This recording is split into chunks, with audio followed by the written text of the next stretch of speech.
Mungkin kamu sudah sering mendengar beberapa istilah yang ada di dalam dunia hukum seperti misalnya pengacara, advokat, kuasa hukum, konsultan hukum, dan lain sebagainya. Pada pembahasan kali ini kita akan membahas secara lebih lengkap mengenai apa itu advokat dan perbedaannya dengan pengacara. Jika mendengar istilah pengacara, mungkin hal yang pertama kali kita dengar adalah pengadilan. Umumnya pengacara ini dibutuhkan untuk membantu pihak yang sedang terkena kasus hukum. Tak hanya pengacara saja, istilah lain yang kerap muncul adalah advokat dan konsultan hukum. Istilah tersebut yang kerap dikenal oleh masyarakat awam yang tidak memahami dunia hukum. Lalu apa sih arti advokat dan perbedaannya dengan pengacara? Secara umum, advokat adalah seseorang yang punya hak untuk membela satu orang ataupun kelompok yang memerlukan pembelaan hukum secara sah di pengadilan. Akan tetapi yang membedakannya yaitu wilayah, di mana mereka bisa memberikan jasa hukumnya. Seorang advokat merupakan seseorang yang memegang atau memiliki izin memberikan jasa di pengadilan berdasarkan surat keputusan Menteri Kehakiman dan mempunyai wilayah untuk beracara di seluruh wilayah Republik Indonesia. Sementara pengacara merupakan seseorang yang memegang izin praktik atau beracara sesuai dengan surat izin praktik di wilayahnya yang diberikan oleh pengadilan di setempat.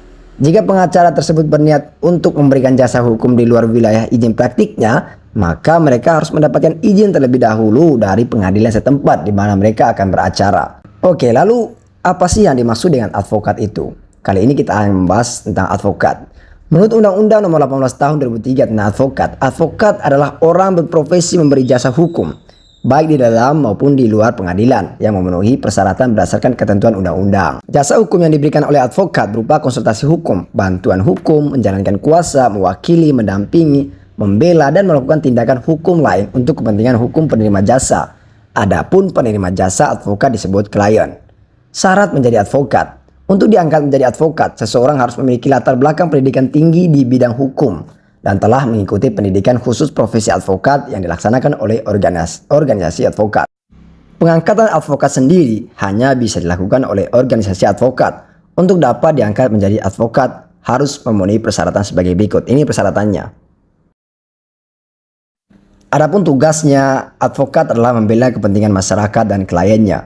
Kemudian fungsi advokat adalah menjaga objektivitas dan prinsip persamaan di hadapan hukum yang berlaku dalam sistem peradilan di Indonesia. Peran advokat sendiri antara lain sebagai berikut.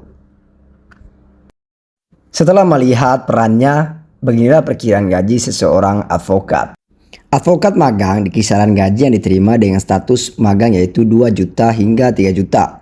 Advokat muda yang baru saja menyelesaikan pendidikan hukum kisaran gaji yaitu 7 juta hingga 15 juta tergantung kualifikasi yang dimiliki oleh masing-masing.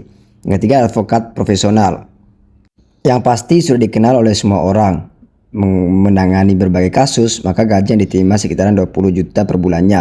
Nominal itu belum termasuk sukses fee apabila yang ditangani berhasil juga. Terima kasih.